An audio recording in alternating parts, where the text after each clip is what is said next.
Bismillahirrahmanirrahim. Setelah kita sama-sama tadi membaca surat Yasin, mari bersama-sama membahas tentang masalah ilmu yang berkaitan dengan bulan Sya'ban. Syekh Abdul Qadir Al-Jailani mengatakan Sya'ban itu terdiri dari beberapa huruf. Yang pertama huruf Shin. Shin itu adalah sya'bun, artinya kemuliaan. Yang kedua huruf Ain. Ain itu ulun, tinggi derajatnya. Kemudian yang ketiga huruf Ba. Birrun, artinya kebaikan. Kemudian yang keempat huruf Alif yang terdapat dalam Sya'ban, ada huruf alifnya. Ulufun, artinya kita berjinak-jinak dengan Allah Subhanahu wa ta'ala. Dan huruf yang kelima dari Sya'ban itu adalah Nun, artinya nur, cahaya. Nah, mudah-mudahan orang yang menghormati bulan Sya'ban itu, maka dia akan dianugerahkan oleh Allah Subhanahu wa ta'ala kemuliaan, ketinggian derajat, kemudian kebaikan, kehinaan dengan Allah, dan juga nur, cahaya ilmu dari Allah Subhanahu wa ta'ala. Alhamdulillah, insyaallah. Nah, Sya'ban secara bahasa artinya adalah berjalan di atas gunung. Berjalan di atas gunung, arti secara bahasa. Nah, artinya biasanya adalah untuk menapaki jalan kebaikan kepada Allah Subhanahu wa ta'ala. Khususnya kita menghadapi bulan suci Ramadan, ya. Makanya sering kita berdoa yang diajarkan oleh Rasulullah SAW. Allahumma barik lana fi Rajab wa Sya'ban wa barik lana Ramadan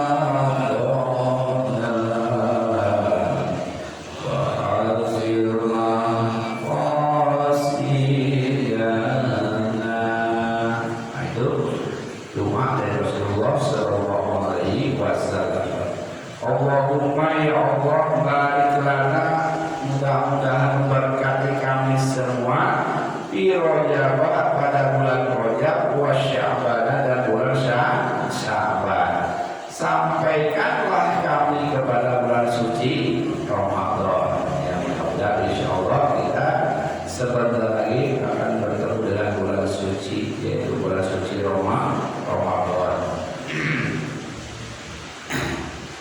Sahabat Nabi Usamah bin Zaid bertanya kepada Rasulullah sallallahu alaihi wasallam, "Ya Rasulullah, ay Rasulullah, lam araka tasumu syahra minas syuhur, tasumu fi Sya'ban."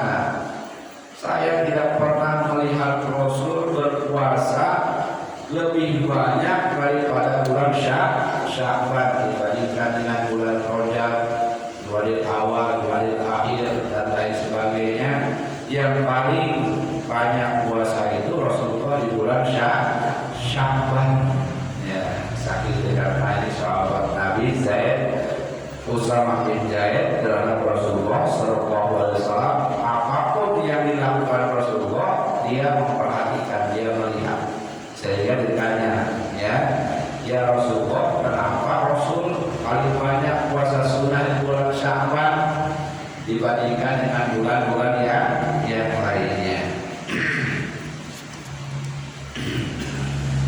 Alasan yang pertama, Rasulullah itu dalika syahrun yaqulu anhun nas baina Rajab wa Ramadan. Itulah bulan yang banyak dilupakan manusia antara bulan Rajab dan bulan Ramadan. Banyak dilalaikan oleh manusia, tidak dihiraukan, ya, tidak memperbanyak ibadah, ya, biasa-biasa saja. Nah, sehingga Rasulullah SAW berpuasa di saat waktu yang dilalaikan oleh manusia, beribadah kepada Allah di waktu dilupakan oleh manusia. Sehingga Rasulullah SAW, maka saya perbanyak puasa di bulan Sya'ban. Apa sebabnya? Karena bulan Sya'ban itu banyak bulan yang banyak dilalaikan oleh manusia. Ya, kalau bulan Rajab orang sudah pada tahu, ya, semuanya sudah tahu tentang masalah bulan Rajab. Bahkan bulan Rajab itu adalah di antara bulan yang dimuliakan oleh Allah Subhanahu wa taala, sebagaimana dijelaskan dalam Al-Qur'an, a'udzu billahi minasy syaithanir rajim.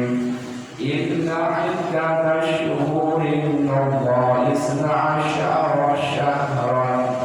Sesungguhnya jumlah bilangan bulan dalam satu tahun itu ada 12 bulan. Wa minna arba'atu hurum, dan yang 4 bulan yang dimuliakan oleh Allah Subhanahu wa taala. Mana di antara dijelaskan oleh hadis, yaitu bulan Dzulqa'dah, bulan Dzulhijjah, bulan Muharram, dan bulan Rajab. Nah, itu 4 bulan yang dimuliakan oleh Allah Subhanahu wa taala. Orang sudah tahu itu 4 bulan di antaranya yang dimuliakan, dihormati oleh Allah Subhanahu wa taala. Ya. Bahkan di bulan Rajab itu ada peristiwa yang dahsyat, terjadinya peristiwa Isra wal Mi'raj. Ya. Jadi bulan Rajab dikenang oleh manusia, sementara bulan Sya'ban banyak dilupakan. Gitu alasan Rasulullah. Apalagi diambil dengan bulan Ramadan. Lebih dahsyat lagi, fi lailatun khairun min alfi syahrin. Bulan Ramadan itu adalah bulan yang mempunyai satu malam. Kalau kita beribadah pada malam itu sama dengan 1000 bulan. Belum dari fadilah pahala-pahala yang lainnya, ya.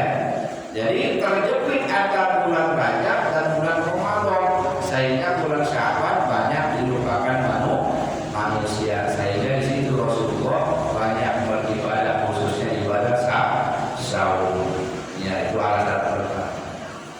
Alasan yang kedua, ya. Alasan yang kedua adalah alladzi yaqulu anhun nas. Ya, bulan Sya'ban itu bulan yang banyak dilupakan manusia, ya, dibandingkan dengan bulan yang lain. Yang kedua, alladzi turfa'u bil a'mal ila rabbil alamin wa uhibbu ayyarfa amali wa ana shaim. Bulan Sya'ban itu bulan diangkatnya buku catatan amal kita. Ya.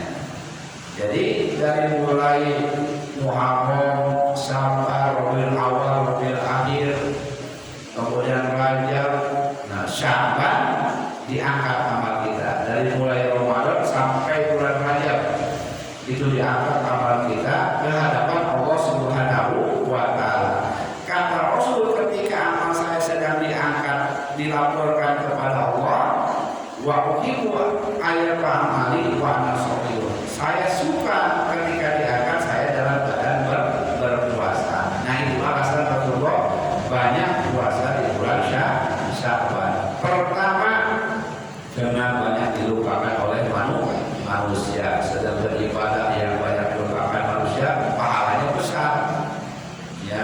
seperti pahala sholat tahajud, pahalanya besar. Ya, ketika orang-orang bagus sholat bil laili, sembahyanglah kamu di tengah malam. Wan nasu niyamun, dan manusia sedang dalam keadaan tidur, dalam keadaan lalai.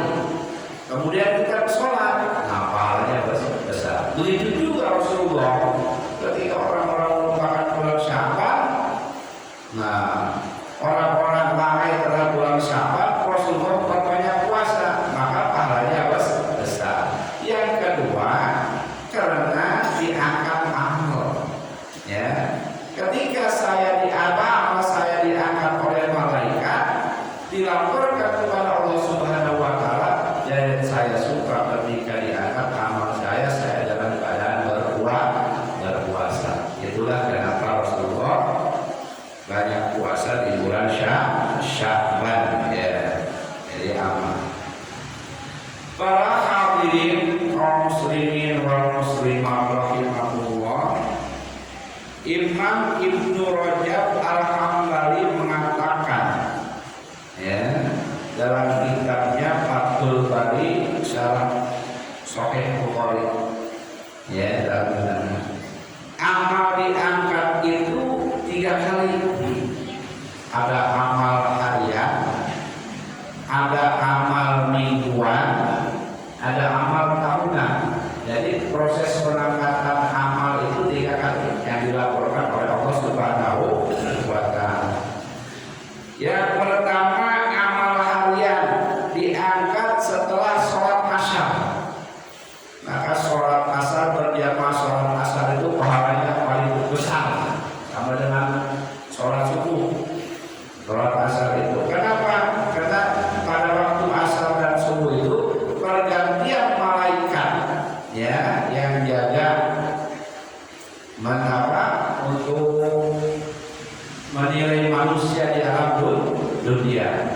Waktu subuh, nah, malaikat yang di atas turun, yang pernah jaga tadi kembali ke atas. Waktu asar, malaikat turun, kemudian yang sudah jaga tadi kembali ke atas. Ya, gantian. Nah, pada sholat asar itu, kenapa pahala besar? Karena sholat asar itu berjamaah disaksikan oleh malaikat. Bahkan malaikat itu sholat pada waktu asar, pahalanya besar.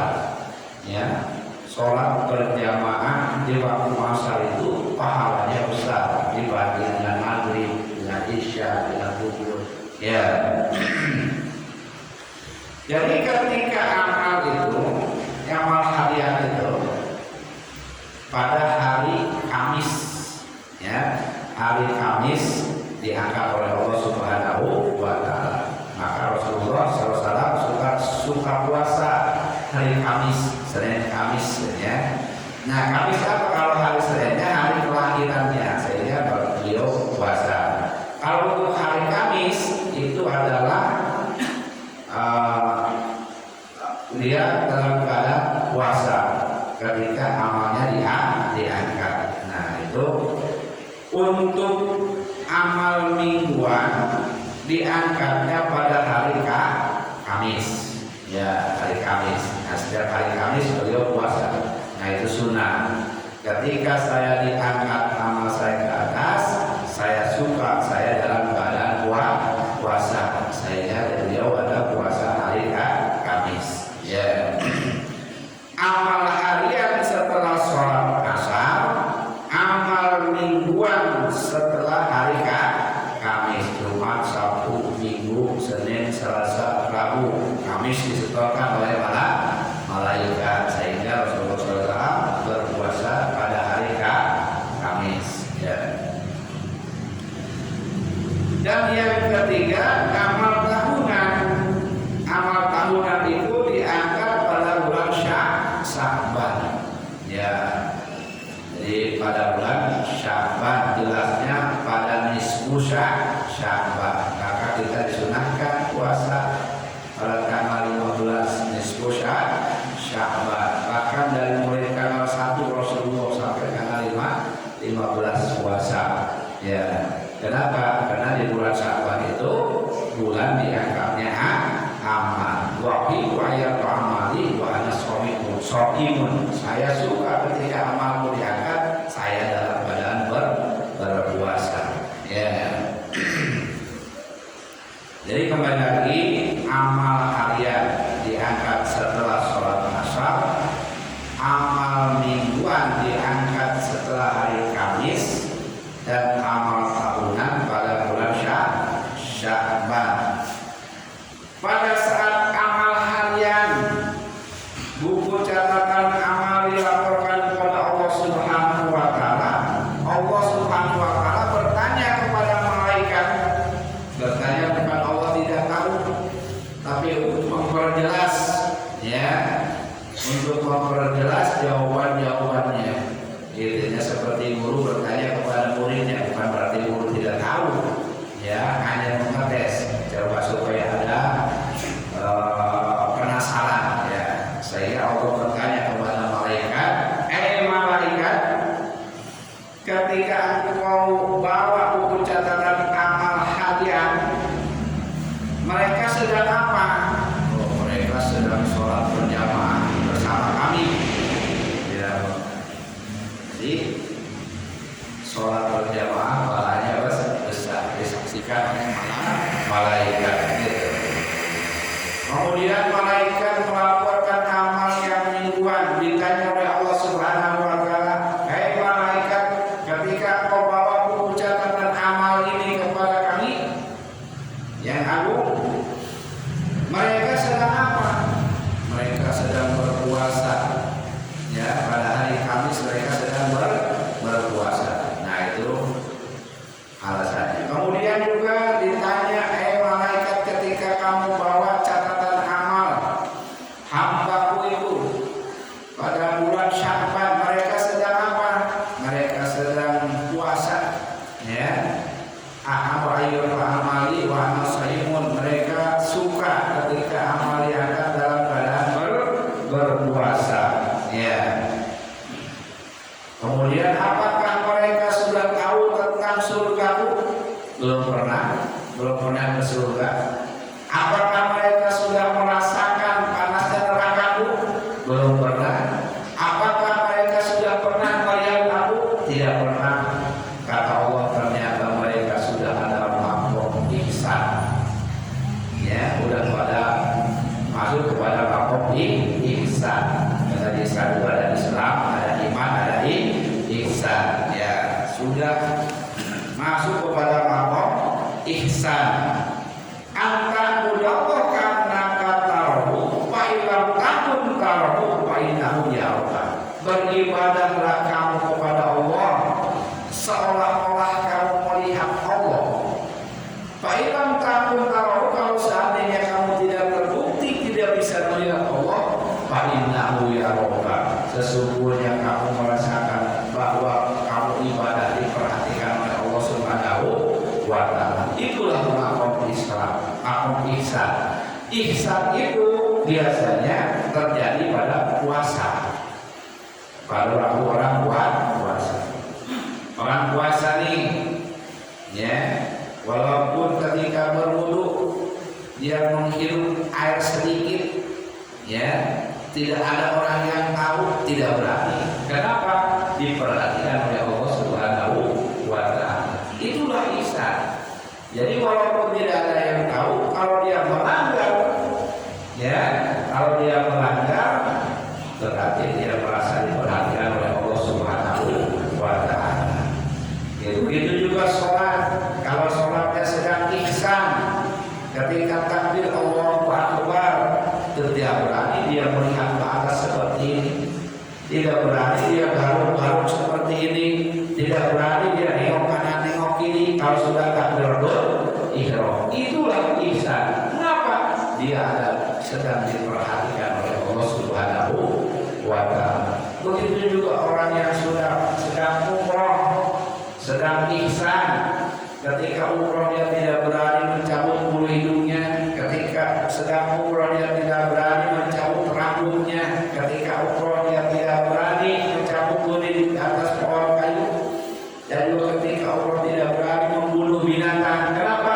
Sedang diperhatikan oleh Allah Subhanahu wa taala. Disitulah ketika yang paling ihsan itu sunnah ketika nisfu Syawal kita melaksanakan puasa syukur dari tanggal 1 sampai tanggal 15. Kenapa? Karena sudah terjadi proses pengangkatan buku catatan amal kita dilaporkan terhadap Allah Subhanahu wa Ta'ala.